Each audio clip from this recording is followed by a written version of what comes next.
بسم الله الرحمن الرحيم. الله ولي الذين آمنوا يخرجهم من الظلمات إلى النور والذين كفروا أولياؤهم الطاغوت يخرجونهم من النور إلى الظلمات. بسم اللہ الرحمن الرحیم. الحمد للہ رب العالمین والصلاة والسلام علی سید المرسلین وعلی آلہ وصحبہ اجمعین ومن تبعہم بإحسان الی یوم الدین. اعوذ باللہ من الشیطان الرجیم. بسم اللہ الرحمن الرحیم. یا اہل الکتاب لا تغلوا فی دینکم ولا تقولوا علی اللہ الا الحق. وقال تعالی انا اوحینا الیک کما اوحینا الی نوح والنبیین من بعدہ. محترم حاضرین، کل کے درس میں مکی مدنی سورہ نساء سے متعلق ہم کچھ اس کے موضوعات پر گفتگو کر رہے تھے اور بعض سرسری قسم کی باتیں زیر بحث آئیں. یہ بتایا گیا کہ اس سورہ مبارک کو النساء الکبریٰ، سورۃ النساء بھی کہا جاتا ہے، اور سورۃ النساء الکبریٰ بڑی سورۃ النساء. اس کے مقابلے میں سورہ طلاق کو سورۃ النساء الصغریٰ، چھوٹی سورۃ النساء کہا جاتا ہے.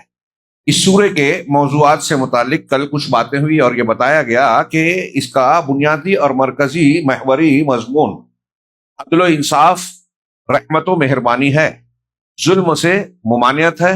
یہ تعلیم ہے کہ ہر حقدار کو اس کا حق دیا جائے. اللہ رب العالمین ہوں، مخلوق ہوں، رسول ہوں، ہمارے ارد گرد کے جو رشتہ دار اور بطور خاص جو کمزور طبقات ہیں ان کے حقوق کا خیال رکھا جائے. اس ضمن میں کچھ بنیادی باتیں بیان کی گئی تھیں. ہمارے ایک محترم صاحب نے درس کے بعد یہ خبر دی اور یاد دہانی کرائی کہ 8 تاریخ یعنی آج کا جو دن تھا، 8 تاریخ کو عالمی یوم خواتین منایا جاتا ہے. اور یہاں بھی سکندرآباد کے کسی میدان میں انہوں نے بتایا کہ اس سلسلے کی ایک بڑی کانفرنس یا فنکشن منعقد کیا جاتا ہے. اس دن پوری دنیا میں عورتوں کے دن کا نام دے کر عورتوں کے تعلق سے باتیں ہوتی ہیں، فنکشنز ہوتے ہیں، پروگرام ہوتے ہیں. بظاہر ان کے کہنے کے مطابق عورتوں کے حقوق سے متعلق بیداری پیدا کرنے کی کوشش کی جاتی ہے. ان کو کہیں کہیں چھٹیاں دی جاتی ہے، سب جگہ نہ صحیح یا سب جگہ ہوتا ہو. کچھ جلسے جلوس ہوتے ہیں. ان تمام چیزوں کا سلسلہ ایک خاص بڑی مدت سے اقوام متحدہ کی طرف سے مختلف لوگوں کے دنوں کا اہتمام کیا جاتا ہے. مزدور دن، خواتین ڈے، اور بزرگوں کا دن، یوم اطفال بچوں کا دن. اس طریقے سے کوشش یہ کی جاتی ہے کہ دنیا بھر میں ان طبقات کے جن کا دن مقرر کیا گیا ہے ان کے حقوق کے تعلق سے بیداری مہم چلائی جائے، لوگوں کو ان کے حقوق کی طرف توجہ دلائی جائے. لیکن 2-3 پہلو سے غور کرنے کی بات ہے. کل ہم نے کافی کچھ بتایا کہ دنیا میں ماضی میں بھی کمزور طبقات جس میں بطور خاص خواتین ہیں ان کے ساتھ ظلم و ستم ہوتا رہا، بلکہ مذہب کے نام پر ہوتا رہا، حکومت و قانون کے آڑ میں ان کے سائے میں ہوتا رہا. اور آج بھی یہ سلسلہ جاری ہے. اقوام متحدہ کے حقوق انسانی کے چارٹر کو ہم دیکھیں تو بعض لوگوں کا یہ قول بالکل درست نظر آتا ہے کہ ان کے یہ قوانین اور دیے جانے والے یہ حقوق محض کاغذوں پر روشنائی اور سیاہی کی طرح ہیں. حقیقی دنیا میں ان کو تو جو ہے اس خواب کو یا ان الفاظ کو عملی شکل نہیں دی جا سکی.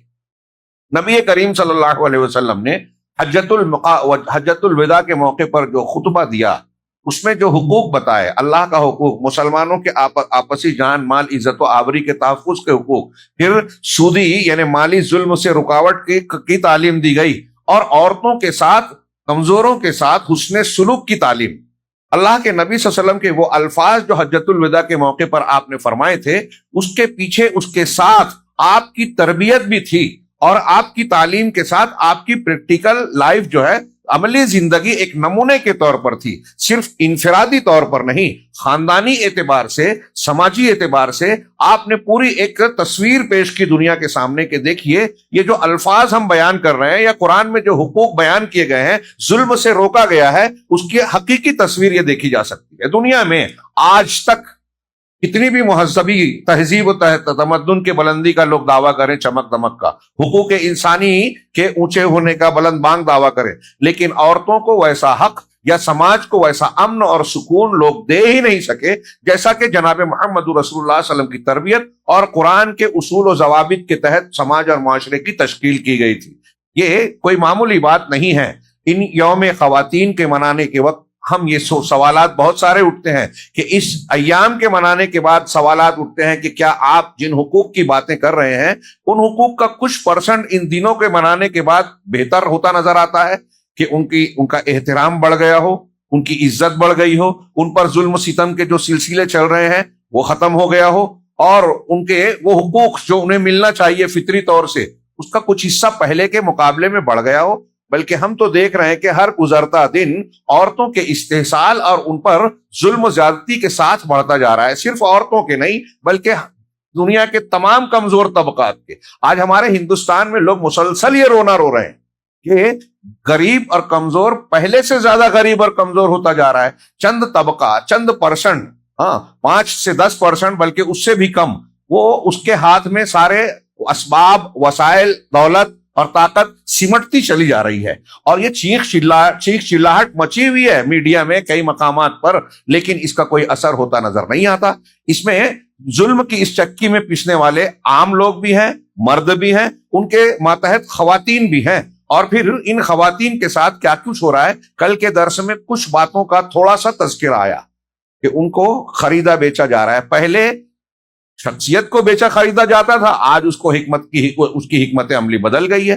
جیسا کہ میں نے اشارہ کیا تھا، فیشن کے نام پر، اشتہارات کے نام پر، دکانوں میں، ہوائی جہاز میں، دواخانوں میں، ہاسپٹلز میں، اسکولوں میں ان کا کہاں کہاں استحصال ہو رہا ہے۔ ان کے آفیسز میں کہیں بھی وہ محفوظ نہیں ہے، محترم نہیں ہے۔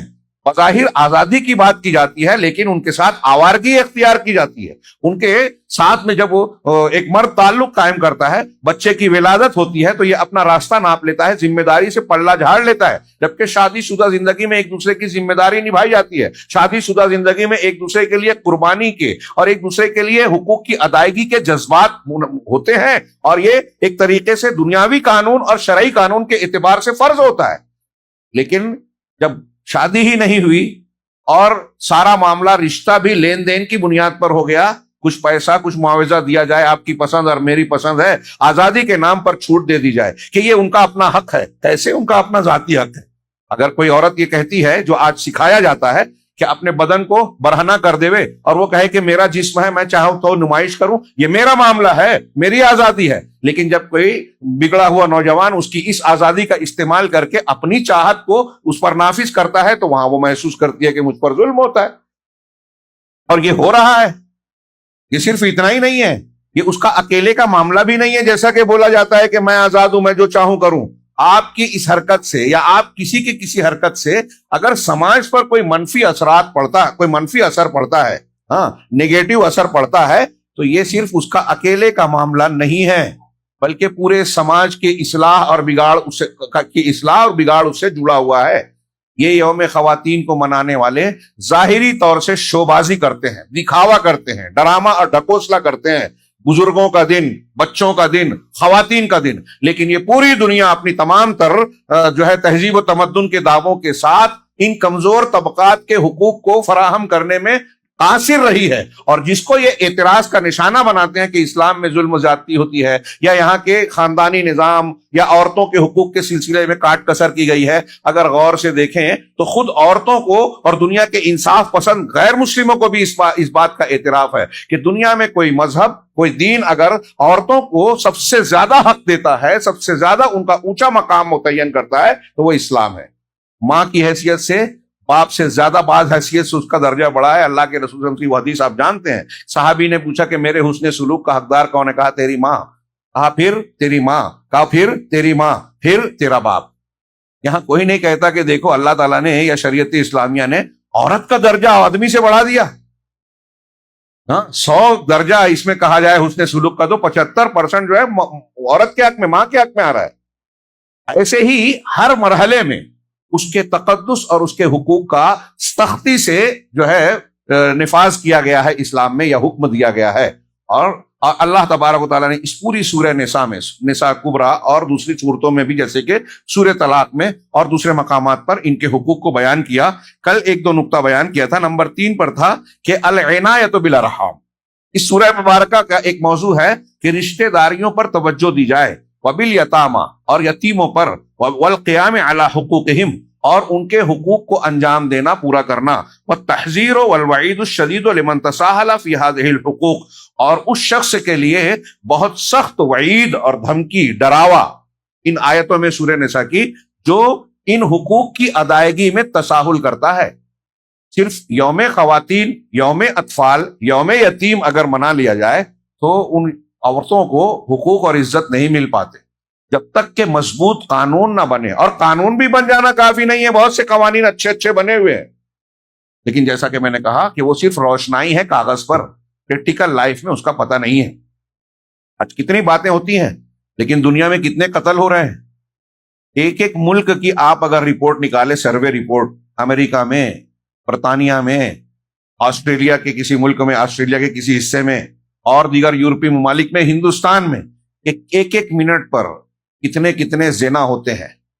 ہاں عورتوں کے اغوا کی کارروائی ہوتی ہے. اگر گزشتہ 3-4 سال میں ہندوستان میں جو کچھ اس طرح کی ظالمانہ کارروائیاں ہوئی ہے، وہ نربھیا، اور پھر اس کے بعد جو ہے ابھی کچھ دنوں پہلے اسی سال میں کلکتہ کا معاملہ ہوا، ہاں ریپ اور پھر مرڈر، اور انتہائی بے رحمی سے قتل کیا گیا ایک میڈیکل لائن کی بچی کے ساتھ جو سلوک ہوا.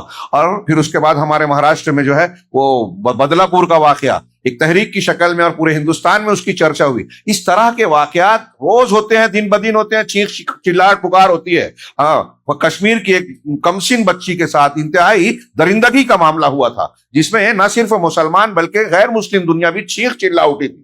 لیکن ایک خاص مدت تک تحریک چلی، اور ہمارے اس ملک میں ہم دیکھتے ہیں کہ اگر مذہب کی بنیاد پر کسی عورت کو نشانہ بنایا گیا ہے تو اس کے قیدیوں کو چھوڑا گیا، ان کا استقبال کیا گیا، پھول ہار کیا گیا کہ آپ نے زنا اور ریپ کر کے بہت بڑا کارنامہ انجام دیا ہے. گجرات کے لوگ بلقیس بانو کیس میں دیکھیے، یوم خواتین منا کے اس بلقیس بانو کے زخم پر مرہم رکھا گیا، یا ان کے حقوق کو جو مظلوم ہیں ان کو کچھ حق دلایا گیا.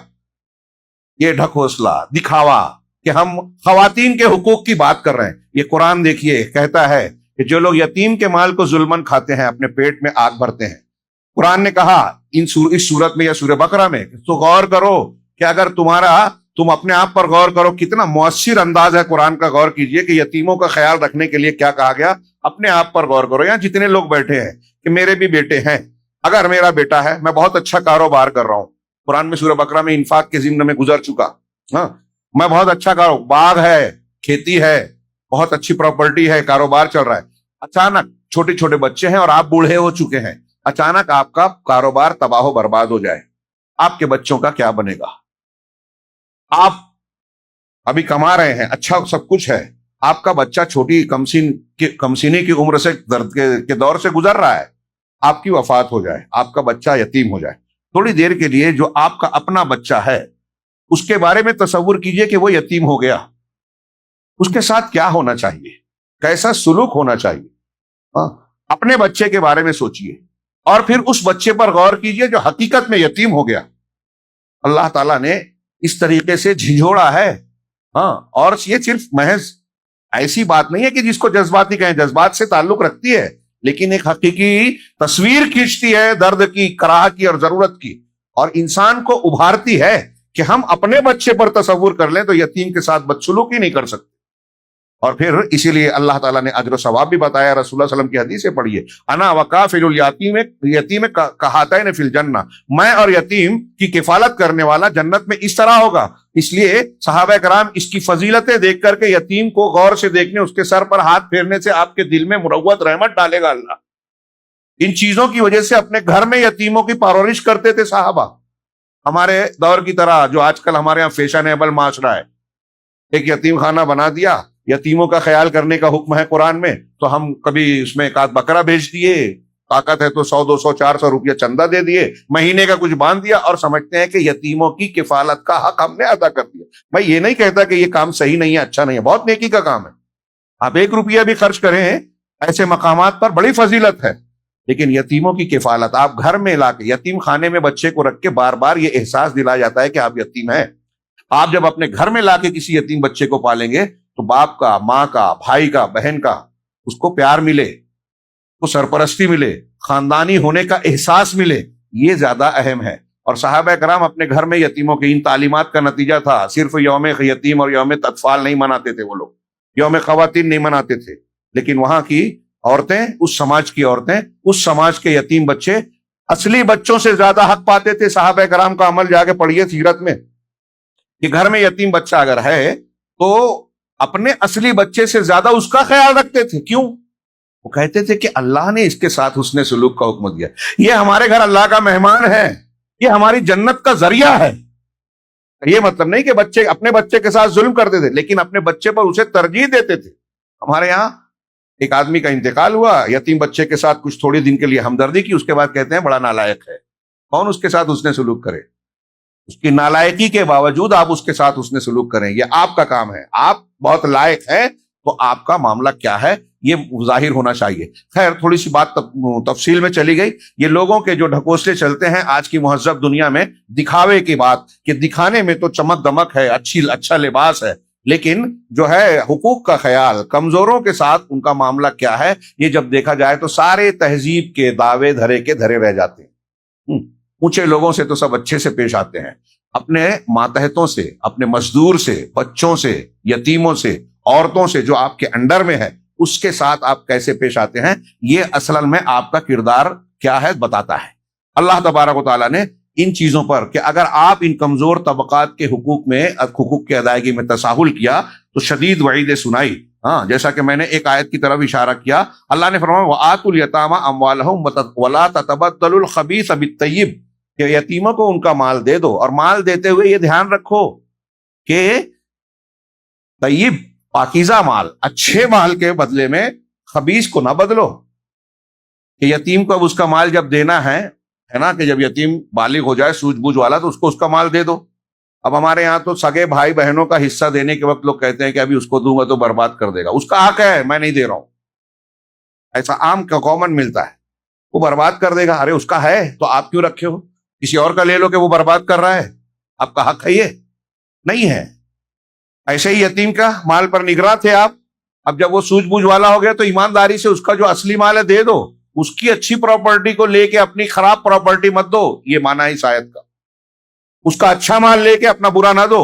وَلَا تَأْكُلُوا أَمْوَالَهُمْ إِلَىٰ أَمْوَالِكُمْ، اور اس کے مال میں ملا کے اپنے مال کو ملا کر اس کے مال کو نہ کھاؤ بہانے بازی سے۔ ہاں، معروف سے اگر کوئی یتیم کی ذمہ داری کر رہا ہے تو اس کی نگرانی ان آیتوں میں اور سورہ بقرہ میں کہ معروف کے ساتھ نگرانی کرو۔ علماء نے کہا کہ معروف کے ساتھ نگرانی کا مطلب یہ ہے، فرض کیجئے کہ ایک آدمی خود غریب ہے، کسی یتیم کی کفالت کر رہا ہے، اس کو پراپرٹی میں بہت کچھ ملا ہے، اس کی دیکھ بھال کر رہا ہے، اس کا کاروبار، فیکٹری، کارخانہ کچھ بھی ہے، اور یہ دیکھ بھال کر رہا ہے، تو اب یہ دیکھ بھال کر رہا ہے تو اس کو بھی تو ضرورت ہے اجرت کی، معاوضے کی، تو کیسے اجرت لے؟ تو علامہ بعض علماء نے لکھا کہ اس میں معروف کا لحاظ کرتے ہوئے احتیاط کس میں ہے۔ ایک یہ کہ آپ کی ضرورت فرض کیجئے کہ 10,000 ہے، آپ کی ضرورت مہینے کی 10,000 ہے، اور جو آپ کام کر رہے ہیں اس کا جو ہے معاوضہ عرف عام میں 12,000 ہوتا ہے، تو آپ 10,000 ہی لیجئے،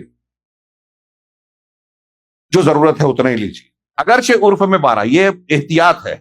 اور اس کے الٹ ہو کہ عرف میں وہ 12 ہے، عرف میں 10 ہے، 10,000 بنتا ہے، جو چلن ہے 10,000 آپ کی تنخواہ بنتی ہے، اور آپ کی ضرورت 12,000 ہے، تو آپ 10 ہی لیجئے، احتیاط کا، تاکہ آپ انہو کان حبا کبیرا، صحابہ کرام یہی کرتے تھے کہ یہ بہت بڑا گناہ ہے۔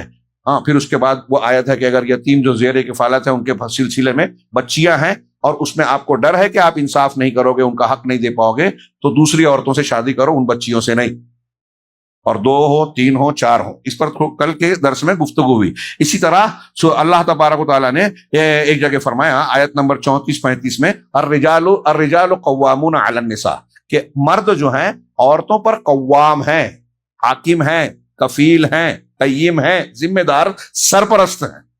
اب یہاں کچھ لوگ کہتے ہیں کہ عورتوں کو مردوں کے ماتحت بنا دیا، انڈر میں بنا دیا، یہ اسلام کا ظلم ہے.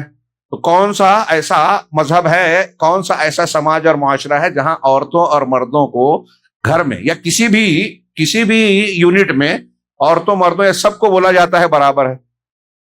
آپ یہاں کے کسی یونٹ میں چلے جائیں، مطلب آئی ٹی سیکٹر میں، کسی کارخانے میں، کسی چھوٹی سی فیکٹری میں، تو وہاں ایک مینیجر ہوتا ہے، ایک حاکم ہے، مینیجر ہوتا ہے، اور ایک دوسرے مزدور یا کام کرنے والے، سب کی کیٹیگریز ہوتی ہیں. تو وہاں کوئی یہ بولتا ہے کہ بھائی مینیجر کو زیادہ حق دے دیا گیا، بڑی پوسٹ دے دی گئی، ہمارے ساتھ ظلم ہو رہا ہے.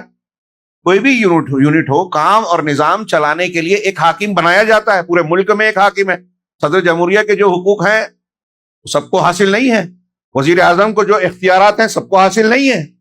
تو جیسے وہ ایک حکومت میں ہوتا ہے، ویسے ایک خاندان کی یونٹ میں اللہ تبارک و تعالیٰ نے حاکم کی حیثیت سے مرد کو مقرر کیا ہے. اور یہ بات نیچرل ہے، فطری طور سے ہے کہ مرد کو جو قوت طاقت حاصل ہے اور باہری خطرات کو نپٹانے، خوف و خطرات اور مشکل حالات میں مصیبتوں کا سامنا کرنے کے لیے اکثریت میں مرد کو جو حوصلہ ہوتا ہے، عام طور سے خواتین میں وہ بات نہیں ہوتی، کہیں ایکسیپشن ہوتا ہے. ایک سمپل بات ہے، یہ لاجیکل بات ہے اور یہ بات سمجھ میں آتی ہے. تو اس اعتبار سے مرد کو حاکم بنایا گیا. شرعی زبان میں ایک مسلمان کو بہت آسانی سے یہ بات سمجھ میں آ سکتی ہے کہ آپ دیکھیے، بلکہ عیسائی اور نصارہ اور یہودیوں کو بھی سمجھ میں آ سکتی ہے کہ اللہ تبارک و تعالیٰ نے انبیاء کرام علیہ الصلوۃ والسلام کو مبعوث کیا. حضرت آدم کے بعد بھی حضرت ادریس، شیس علیہ السلام آئے، پھر اس کے بعد حضرت نوح علیہ السلام سے لے کے ایک سلسلہ چلا جناب محمد رسول اللہ صلی اللہ علیہ وسلم تک. کیا انبیاء کرام میں سے کوئی خاتون نبی بنائی گئی؟ جی آپ جانتے ہیں؟ نہیں، کوئی خاتون نبی نہیں. کیوں نہیں بنائی گئی؟ حضرت مریم علیہ السلام کا ذکر ہوا سورہ آل عمران میں. ان کا مقام بڑا اونچا، نبی کی والدہ، معجزہ اور کرامت ان کے ذریعے ظاہر ہو رہے، لیکن ان کو نبوت کا مقام نہیں ملا. نبوت کا کام جو ہے، ذمہ داری ہے، ڈیوٹی جو ہے، اس کو نبھانے کے لیے خواتین میں وہ طاقت نہیں ہے کہ وہ ابو جہل، فرعون، حامان، نمرود جیسے سرکشوں کا مقابلہ اور سامنا کر سکے.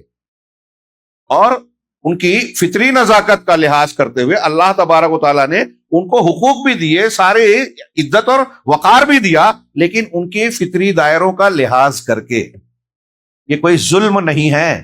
اگر یہ ظلم ہے تو دنیا کا کوئی قوم، کوئی گھر، کوئی فیکٹری، کوئی کارخانہ، کوئی آفس ایسا نہیں ہے جہاں ظلم نہیں ہو رہا ہے، کیونکہ ہر جگہ ایک بڑا ہوتا ہے، اس کے انڈر میں کچھ لوگ ہوتے ہیں. تو اللہ نے فرمایا الرجال قوامون علی النساء.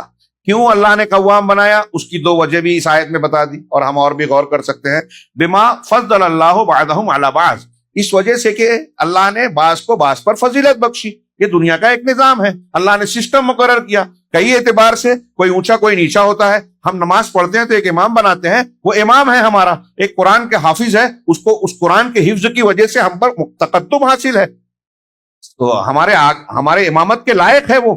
تو اللہ نے بعض اعتبار سے کچھ لوگوں کو دوسروں پر ترجیح دی، اور دوسرے اعتبار سے دوسرے لوگوں کو ترجیح حاصل ہوتی ہے. ابھی میں نے حکومت کا، سیاست کی مثال دی، تو کہا اس وجہ سے کہ بعض کو بعض پر فضیلت دی. وَبِمَا أَنفَقُوا مِنْ أَمْوَالِهِمْ، اور اس وجہ سے کہ مرد حضرات اپنے مال سے ان پر خرچ کرتے ہیں. اب یہاں کوئی بول سکتا ہے کہ بعض خواتین بھی خرچ کرتی ہیں. خواتین خرچ کرتی ہیں، یہ استحبابی چیز ہو سکتی ہے، لیکن شرعی اسلامی قانون کے مطابق شادی کے بعد نان نفقے کا ذمہ دار شوہر ہے، مرد ہے. اور آپ اور ہم جانتے ہیں کہ بیوی چاہے کروڑ پتی ہو اور شوہر چاہے مزدوری محنت کرتا ہو، جو بھی کماتا ہو، نان نفقے کی ذمہ داری اور فرضیت شوہر پر ہے. الا یہ کہ اگر خاتون مالدار ہے اور اپنے طور سے وہ اپنے شوہر یا اپنے بچوں پر گھر میں خرچ کرتی ہے، تو یہ اس کا عمل ہے، استحبابی چیز ہے، بہتر بات. حضرت زینب عبداللہ بن مسعود کی بیوی ہیں، اللہ کے نبی صلی اللہ علیہ وسلم کے پاس جا کے کہتی ہیں کہ میرے شوہر غریب ہیں اور میں مالدار ہوں، کیا اپنی زکوٰۃ کا پیسہ اپنے شوہر کو دے سکتی ہوں؟ میں شارٹ میں اپنے الفاظ میں بیان کر رہا ہوں، آپ نے اجازت دی کہ ہاں اس کا ڈبل اجر و ثواب ملے گا. کیوں؟